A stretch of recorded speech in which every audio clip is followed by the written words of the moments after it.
Hello dear students, welcome to smart knowledge. प्यारे बच्चों, mid term exam class 10th और subject रहेगा Hindi. Paper discuss करेंगे। Time 3 hours and maximum marks रहेगा 80। Complete solution हम इस पेपर का इस वीडियो में देखेंगे।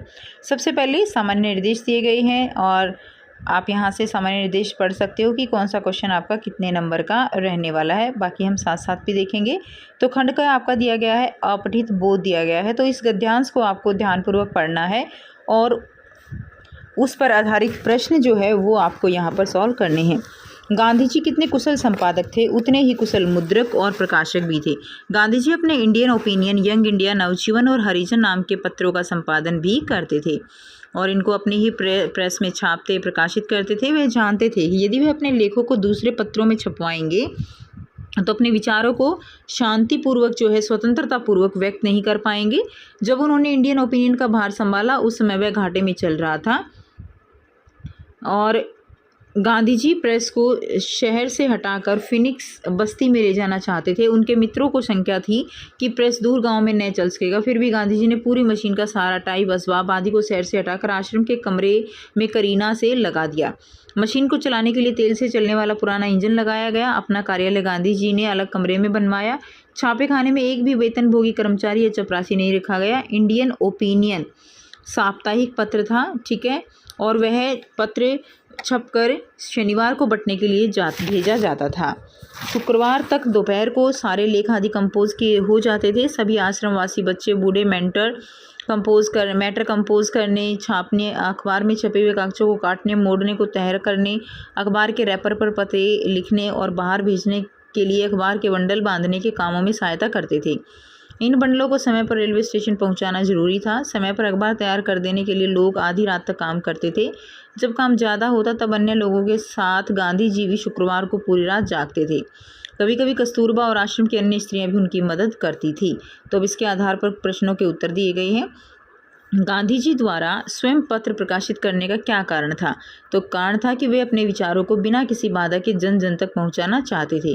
गांधी जी ने जब इंडियन ओपिनियन का संपादन संभाला उस समय इंडियन ओपिनियन को छापने में बहुत नुकसान हो रहा था। ए इसका आंसर हो जाएगा। नेक्स्ट देखिए, क्वेश्चन नंबर ग दिया गया है। कथन ए और कारण को पढ़कर आपको बताना है। इंडियन ओपिनियन केवल शनिवार को छपकर बंटने के लिए भेजा जाता था, बिल्कुल ठीक है। मासिक अखबार होने के कारण माह में एक बार ही छपता था, तो ये गलत है। ये एक साप्ताहिक अखबार था। तो कथन आर सही है किंतु कारण जो है वो गलत है। उसके बाद नेक्स्ट देखिए, क्वेश्चन है पत्र में छपने वाले लेख सप्ताह में किस दिन कंपोज कर लिए जाते थे? तो शुक्रवार तक दोपहर को, ठीक है। छापे खाने में एक भी वेतनभोगी कर्मचारी या चपरासी को नहीं रखना गांधी जी के किस विचार को दर्शाता है? ये उस विचार को दर्शाता है कि वो बहुत मेहनती हैं और अपना कार्य मिलजुल कर करने में विश्वास करते हैं। समानता व श्रम का महत्व इसमें दर्शाया गया है। अगला है प्रश्न 2। काव्यांश को पढ़ना है और उस पर आधारित प्रश्नों के उत्तर आपको करना है। 7 नंबर का ये रहेगा, तो आप इसको अच्छे से पढ़ लेंगे। देखकर बाधा विविध बहु विघ्न घबराते नहीं, रह भरोसे भाग के दुख भोग पछताते नहीं। काम कितना ही कठिन हो किंतु उकताते नहीं, भीड़ में चंचल बने जो वीर दिखलाते नहीं। हो गए एक आन में उनके बुरे दिन भी भले, सब जगह सब काल में वे मिले फूले फले, ठीक है। तो इसको यहाँ से आप अच्छे से पढ़ लेंगे। तो इसमें देखिए फर्स्ट आपका दिया गया है क प्रस्तुत कविता में किस प्रकार के मनुष्य की बात हो रही है? तो ऐसे मनुष्य परिश्रम पर जो भरोसा करते हैं, तो परिश्रम पर भरोसा रखने वाले। नेक्स्ट देखिए, बुरे समय को भी अच्छा बनाने में सफल हो जाना कविता की पंक्ति का क्या आशय है? तो कौन सी पंक्ति है? हो गए एक आन में उनके बुरे दिन भी भले, कि बुरे दिन भी को भी जो है अच्छा बनाने में सफल हो जाना। ग दिया गया है कथन और कारण को पढ़कर बताना है। तो कथन दिया गया है वे नमूना आप बन जाते हैं औरों के लिए, और कारण है कर्मवीर व्यक्ति अपने कार्यों से दूसरे को प्रेरित करता है। तो इसका आंसर आपका सी होएगा, ठीक है। कथन आर सही है और कारण जो है कथन की सही व्याख्या है, तो इसका आंसर आपका सी हो जाएगा। नेक्स्ट देखिए, आजकल करते हुए दिन गंवाने से मनुष्य का लक्ष्य किस प्रकार प्रभावित हो सकता है? तो ऐसे व्यक्ति जो है वो अपने लक्ष्य में असफल हो जाते हैं। तो घ का आंसर आपका रहेगा लक्ष्य में असफल हो जाना। अगला प्रश्न है कविता में व्यक्त किन्हीं 2 गुणों का उल्लेख कीजिए जो मनुष्य के सफलता प्राप्त करने के लिए आवश्यक हैं। तो सफलता प्राप्त करने के लिए क्या आवश्यक है? परिश्रम पर भरोसा करना आवश्यक है, साहसी रहना, बुरा समय बदलने की इच्छा शक्ति और प्रयास करने के लिए हमेशा तत्पर रहना, ठीक है। तो ये जो है आपका आंसर हो जाएगा। नेक्स्ट पार्ट दिया गया है खंड ख व्यवहारिक व्याकरण। तो इसमें देखिए निर्देशानुसार रचना के आधार पर वाक्य भेद पर आधारित 5 प्रश्नों में से किन्हीं 4 के उत्तर आपको लिखने हैं। कह दिया गया है ध्यान से चश्मा देखने पर पाया कि चश्मा दूसरा है। तो रचना के आधार पर वाक्य भेद लिखना है, तो ये कौन सा हो जाएगा, ये आपका मिश्र वाक्य हो जाएगा।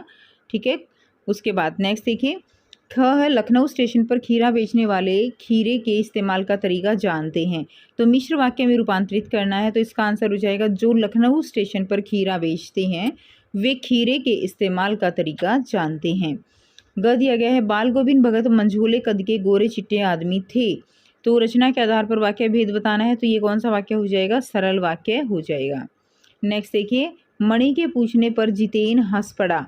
संयुक्त वाक्य में रूपांतरित करना है, तो आंसर रहेगा मणि ने पूछा और जितेन हंस पड़ा। तो ये संयुक्त वाक्य हो जाएगा। जो साहसी होते हैं वे विजयी होते हैं। इस वाक्य में निहित उपवाक्य का भेद जो है वो आपको बताना है। तो इसका आंसर आपका हो जाएगा विशेषण उपवाक्य। ठीक है, इसमें कौन सा उपवाक्य है, विशेषण उपवाक्य। उसके बाद प्रश्न 4 दिया गया है निर्देशानुसार वाच्य पर आधारित 5 प्रश्नों में से किन्हीं 4 के उत्तर आपको देने हैं। क है हालदार साहब ने पान खाया। तो कृतवाच्य में बदलना है, तो हो जाएगा हालदार साहब ने पान खाया। ठीक है, इसमें जो दिया गया है हालदार साहब से पान खाया गया, कृतवाच्य हो जाएगा हालदार साहब ने पान खाया। उसके बाद नेक्स्ट देखिए हम कटाव के करीब आ रहे हैं। वाक्य में कौन सा वाच्य है, तो इसमें कृतवाच्य है। भगत ने रोपनी का गीत गाया, इसको कर्म वाच्य में बदलना है, तो भगत के द्वारा रोपनी का गीत गाया गया। मुकेश से लिखा नहीं जाता, तो वाक्य में कौन सा वाच्य है, भाववाच्य है। रात भर कैसे जागेंगे, भाववाच्य में बदलना है, तो रात भर कैसे जागा जाएगा। तो ये क्या हो जाएगा, भाववाच्य हो जाएगा। अगला प्रश्न है प्रश्न 5 है निम्नलिखित वाक्यों में से 4 रेखांकित शब्दों का पद परिचय देना है। तो इसमें रेखांकित शब्द क्या है, हम कनखियों से नवाब साहब को देख रहे थे। तो इसमें हम जो है वो यहाँ पर रेखांकित शब्द है, तो इसका पद परिचय देखेंगे। तो इसमें देखिए हम जो है वो क्या हो जाएगा, पुरुषवाचक सर्वनाम है, उत्तम पुरुष है, पुल्लिंग है, हम बहुवचन है, और हम यहाँ पे किसकी तरह है, कर्ता की तरह है, कर्ता का काम कर रहा है। नेक्स्ट देखिए नेक्स्ट दिया गया है पेड़ पर 10 बंदर बैठे हैं, तो हमें 10 का करना है। ठीक है, पद परिचय। ग है 2 हम साथ देखेंगे। नाना जी प्रतिदिन यूट्यूब पर समाचार देखते हैं, तो देखते हैं इसका देखेंगे। तो 10 यहाँ पे क्या है, 10 जो है वो निश्चित परिमाणवाचक है, और विशेष्य क्या है, बंदर। बंदर जो है यहाँ पे क्या है, विशेष्य है। तीसरा है देखते हैं, ये देखते हैं एक सकर्मक क्रिया है, देखते हैं पुल्लिंग है, एक वचन है, कृतवाच्य है, और वर्तमान काल है। नेक्स्ट दिया गया है मसालों को धीरे धीरे भूनना चाहिए। कैसे भूनना चाहिए, धीरे धीरे। तो क्रिया कैसे हो रही है, धीरे धीरे, तो ये क्रिया विशेषण हो जाएगा, और इसका हम पद परिचय देखेंगे। और दिया गया है अगला सुबह हमें युमथांग के लिए निकल पड़ना था, युमथांग। तो इसमें आ जाएगा अव्यय रीतिवाचक क्रिया विशेषण है, भूनना क्रिया की रीति बताने वाला है, और युमथांग जो है वो व्यक्तिवाचक संज्ञा है, पुल्लिंग है, एक वचन है, और संप्रदान कारक है। तो ये इसका आंसर हो जाएगा। इसमें हमें अलंकार बताना है। वाक्य में 4 वाक्यों में निहित अलंकार बताना है। तो सारी दौड़ धूप से दूर जिंदगी जहाँ निश्चित सो रही थी, तो इसमें जिंदगी का मानवीकरण किया गया है, तो मानवीकरण अलंकार हो जाएगा। सहस बाहु सम सो रिपु मोरा, तो इसमें क्या आ जाएगा, इसमें सम है, तो इसमें उपमा अलंकार है। ग है माता के आंचल में मानो बालक ने सुरक्षा पा ली हो, तो ये क्या हो जाएगा, उत्प्रेक्षा हो जाएगा। पायो जी मैंने राम रतन धन्य पायो, तो ये रूपक अलंकार है। नवाब साहब का खीरे को सूंघकर ही पेट भर गया, ये अतिशयोक्ति अलंकार रहेगा। नेक्स्ट देखिए खंड ग है पाठ्यपुस्तक और पूरक पाठ्यपुस्तक पर आधारित। तो 5 नंबर का आपको यहाँ पे गद्यांश दिया गया है, पठित गद्यांश है। ठीक है, उसके बाद बहुविकल्पीय प्रश्न करेंगे, तो आप यहाँ से इसको अच्छे से पढ़ लेंगे। ठीक है, तो ये आप इसको पढ़ने के बाद प्रश्नों के उत्तर देंगे। गृहस्थ होते हुए भी बाल गोविंद भगत साधु थे, क्योंकि उनका आचरण कैसा था, उनका आचरण जो है वो संत महात्मा जैसा था। उसके बाद है कबीर को साहब मानना बाल गोविंद भगत की कबीर के प्रति डैश का परिचायक है। तो वो किसका परिचायक है, उनके लिए श्रद्धा का परिचायक है। खरा व्यवहार रखते, यहाँ खरा से क्या आशय है, तो यहाँ खरा से सच्चा व्यवहार जो है। ठीक है। उसके बाद बाल गोविंद भगत खेत में उपजने वाले अनाज पर पहला हक किसका मानते थे? कबीर के दरबार का, क्योंकि वो कबीर जी को बहुत मानते थे। उपर्युक्त गद्यांश के आधार पर बाल गोविंद भगत की विशेषताएं क्या हो सकती हैं? तो वो सरल हैं, अनुशासन प्रिय हैं और आदर्शवादी हैं। प्रश्न 8 है, गद्य पाठों के आधार पर निम्नलिखित 4 प्रश्नों में से किन्हीं 3 के जो उत्तर है वो आपको 25 से 30 शब्दों में लिखने हैं और 6 नंबर के आपके ये टोटल रहेंगे, यानी 2 नंबर का 1 रहेगा। तो पहला क्वेश्चन है, आपकी दृष्टि में नवाब साहब का व्यवहार उचित था या अनुचित था? विश्लेषण करके आपको बताना है। तो 4 प्रश्न दिए गए हैं, आप इसमें पढ़ ले सकते हैं। मूर्ति की आंखों पर सरकंडे से बना चश्मा देखकर हालदार साहब भावुक क्यों हो गए? कैप्टन चश्मे वाले का रेखा चित्र आपको 2 बिंदुओं में प्रस्तुत करना है। और भगत की पुत्रवधू उनके घर को छोड़कर क्यों नहीं जाना चाहती थी? तो ये करते हैं चारों के आंसर। तो इसका आंसर लिखेंगे, नवाब साहब के व्यवहार में तजीब, नजाकत और दिखावेपन की प्रवृत्ति झलकती है। दिखावे की संस्कृति और सनक का उदाहरण है। वह सामंती समाज के प्रतीक थे तथा उनमें नवाबी अकड़ भरी हुई थी। वह स्वयं को दूसरे से अधिक शिष्ट व शालीन दिखाना चाहते थे। खीरे की गंध को ग्रहण कर स्वाद का आनंद लेकर बाहर फेंक देना, ये क्या लगता है? हास्यास्पद लगता है। ठीक है। दूसरा प्रश्न है, मूर्ति की आंखों पर सरकंडे से बना चश्मा देखकर हालदार साहब क्यों भावुक हो गए? अपने शब्दों में लिखना है। तो लोगों के मन में जिस देशभक्ति का अभाव है, वही देशभक्ति सरकंडे के चश्मे के माध्यम से एक बच्चे के मन के अंदर देखकर हालदार साहब जो है वो भावुक हो गए। सरकंडे का चश्मा आशा की एक किरण है और नई पीढ़ी का स्वतंत्रता सेनानियों के प्रति सम्मान का परिचायक है। नेक्स्ट देखिए, प्रश्न 3 है, कैप्टन चश्मे वाले का रेखा चित्र 2 बिंदुओं में प्रस्तुत करना है। तो उनका शरीर कैसा था? दुबला पतला शरीर था, दिव्यांग, लेकिन हृदय में देशभक्ति की भावना है। चश्मा बेचकर जीवन यापन करता है। वह संवेदनशील और भावुक है। देश के स्वतंत्रता सेनानी नेताजी के प्रति उनका अगाध सम्मान है। प्रश्न 4 है, गोपियों भगत की पुत्रवधू उनके घर को छोड़कर क्यों नहीं जाना चाहती थी? विचार करते हुए लिखिए। तो भगत की पुत्रवधू उन्हें अकेले छोड़कर जाना नहीं चाहती थी, क्योंकि भगत के बुढ़ापे का वह एकमात्र सहारा थी। उनके चले जाने के बाद भगत की देखभाल करने वाला और कोई भी नहीं था। तो ये चारों प्रश्न हमने कर लिए। क्वेश्चन नंबर 9 है, निम्नलिखित पठित पद्यांश पर आधारित बहुविकल्पीय प्रश्नों के सर्वाधिक उपयुक्त विकल्प चुनकर लिखने हैं। तो ये आप अच्छे से पढ़ लेंगे। सुनु राम जेहि शिव धुन तोरा, सहस बाहु समसो रिपु मोरा, सो बिलगाओ बिहाय समाज, न त मारे जहि सब राजा। सुनी मुनि वचन लखन मुस्काने, बोले परसु धरी अब माने, बहु धनु ही तोरी लरिकाई, कभू न असी ऋषि किन्हीं गोसाई। यही धेनु पर ममता के ही हेतु, सुनी रिसाई कहे बिहुल केतु। ठीक है। तो देखिए, प्रश्न 1 है, सुनहि राम जेहि शिव धुन तोरा, शिव धनु तोरा किस पात्र का संवाद है? तो ये परशुराम जो है उसका संवाद है। धनुष तोड़ने वाले व्यक्ति के सामने न आने पर परशुराम ने चेतावनी दी कि वे जो है क्या करेंगे? सभी राजाओं को मार देंगे। पद्यांश के अनुसार लक्ष्मण ने बचपन में किस तरह के कार्य किए हैं? तो उन्होंने बहुत से धनुष जो है वो तोड़े हैं।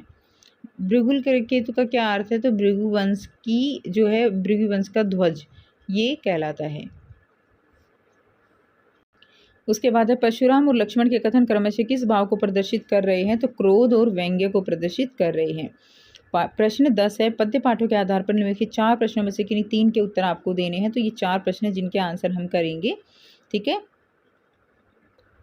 देखिए, गोपियों ने उद्धव के व्यवहार की तुलना किन चीज़ों से की है? पाठ के आधार पर कोई 2 उदाहरण लिखे। तो गोपियों ने उद्धव के व्यवहार की तुलना कमल के पत्ते से की है, जो नदी के जल में रहते हुए भी जल के ऊपरी सतह पर ही रहता है। और दूसरा पॉइंट लिखेंगे, वह जल के मध्य रखे तेल के गागर की भांति है, यानी मटके की भांति है, जिस पर जल की एक बूंद भी नहीं टिक पाती। तो इनसे उनकी तुलना उन्होंने की है। नेक्स्ट क्वेश्चन है, राम लक्ष्मण परशुराम संवाद में लक्ष्मण द्वारा बताई गई वीर योद्धा की 2 विशेषताएं आपको बतानी है। तो लक्ष्मण ने वीरता की विशेषता बताई है कि जो वीर लोग होते हैं उनमें धीरज धारण करने की क्षमता होती है, वे मृदुभाषी होते हैं, वे कर्मवीर होते हैं।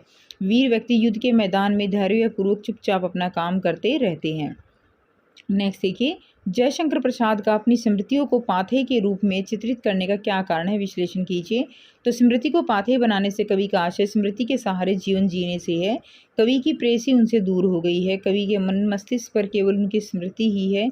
इन्हीं स्मृतियों को कवि अपने जीने का सहारा बनाना चाहता है। नेक्स्ट देखिए, जयशंकर प्रसाद ऐसा क्यों मानते हैं कि आत्मकथा सुनने के लिए अभी जो समय है वो समय भी सुनाने के लिए अभी समय भी नहीं, कारण सहित बताइए। तो आत्मकथा सुनाने के संदर्भ में अभी समय भी नहीं, कवि ने ऐसा इसलिए कहा है क्योंकि कवि को लगता है कि उसके जीवन में अब तक कोई ऐसी उपलब्धि हासिल उसने नहीं की है जो दूसरों को बताने योग्य हो, ठीक है, या जिससे उसके जीवन में कोई किसी जो है उसके जीवन से कोई उससे प्रेरणा ले सके। कवि ने अभावग्रस्त जीवन को खुद तक सीमित रखने की इच्छा जताई है। तो ये चारों प्रश्न हमने कर लिए हैं। तो क्वेश्चन नंबर 11 है, पूरक पाठ्यपुस्तक पाठों के आधार पर निम्नलिखित 3 प्रश्नों में से किन्हीं 2 प्रश्नों के उत्तर आपको 50 से 60 शब्दों में देने हैं। साना साना हाथीजोड़ी में स्नोफॉल में कमी का जिक्र किया गया है। आपके विचार से प्रदूषण के कौन कौन से दुष्परिणाम सामने आए हैं। तो ये 3 प्रश्न आपको दिए गए हैं, तीनों के उत्तर हम करेंगे। तो देखिए, स्नोफॉल के कारण क्या हुआ है। स्नोफॉल की कमी के कारण नदियों में जल प्रवाह की मात्रा कम होती जा रही है। परिणाम स्वरूप पीने योग्य जल की कमी जो है वो सामने आ रही है। प्रदूषण के कारण ही वायु जो है वो क्या हो रही है, प्रदूषित हो रही है। अगला क्वेश्चन है, माता का आंचल जो है पाठ के आधार पर बताइए कि पुराने ज़माने में बच्चों की देखभाल में माता पिता का किस प्रकार योगदान होता था। तो अपने बच्चों के साथ अधिक समय बिताना, साथ में जो है जागना, नहलाना, अपने साथ पूजा के लिए बिठाना, मछलियों को चारा खिलाना, गांव के खेत और तालाब में घुमाने ले जाना आदि। अगला क्वेश्चन है, झिलमिलाते सितारों की रोशनी में नहाए गंतोक का लेखिका ने किस प्रकार वर्णन किया है, अपने शब्दों में लिखिए। तो झिलमिलाते सितारों की रोशनी में नहाया गंतोक लेखिका के मन में सम्मोहन जगा रहा था। इस सुंदरता ने उस पर ऐसा जादू सा कर दिया था कि उसे सब कुछ ठहरा हुआ सा अर्थहीन सा लग रहा था। उसके भीतर बाहर जैसे एक शून्य सा व्याप्त हो गया था। ठीक है, तो ये इसका आंसर हो जाएगा। तो ये तीनों क्वेश्चन हमने कर लिए हैं। अब खंड ग रचनात्मक लेखन दिया गया है। निम्नलिखित 3 विषयों में से किसी एक विषय पर 120 शब्दों में आपको अनुच्छेद लिखना है। क दिया गया है मातृभाषा के प्रति अभिरुचि, ठीक है। ख है जंक फूड का बढ़ता प्रभाव और ग है गणतंत्रता दिवस परेड 2024। तो ये जो है आप इसमें से कोई एक आपको करना है। किसी एक विषय पर 100 शब्दों में आपको पत्र लिखना है। फिर चाहे वो आप बारिश के मौसम में बीमारियों से बचने के लिए सुझाव देते हुए अपने चचेरे भाई को लिखिए, या शहर में कम होते खेल के मैदानों पर चिंता व्यक्त करते हुए नगर पालिका अधिकारी को पत्र आपको लिखना है। प्रश्न 14 है, आपका नाम पल्लवी है और जो है वनस्पति विद्यालय में खेल शिक्षक के पद पर रिक्तियाँ खाली हैं, आपको वो भरने हैं। और ठीक है, उक्त पद की योग्यता को धारण करते हैं और उक्त विद्यालय के प्राचार्य को आवेदन हेतु लगभग 80 शब्दों में एक संक्षिप्त संवर्त लिखना है। उसके बाद नेक्स्ट जो दिया गया है, आपको एक ईमेल आपको लिखनी है। और क्वेश्चन नंबर 15, आप अपनी माताजी अपनी पुरानी कार बेचना चाहती हैं, 40 शब्दों का आकर्षक विज्ञापन तैयार करना है, या आपको नव वर्ष पर जो है मुख्यमंत्री की तरफ से राज्यवासियों के लिए 40 शब्दों में एक शुभकामना संदेश तैयार करना है। तो ये आई होप आप सब अच्छे से कर ही लेंगे। तो ये था कंप्लीट पेपर। आई होप आपको सारे क्वेश्चन समझ आए हैं। कोई भी डाउट हो तो आप पूछ सकते हो। वीडियो अच्छी लगी तो लाइक कीजिए, शेयर कीजिए, चैनल को कीजिए सब्सक्राइब। मिलते हैं आपसे नेक्स्ट वीडियो में। Till then take care, bye bye.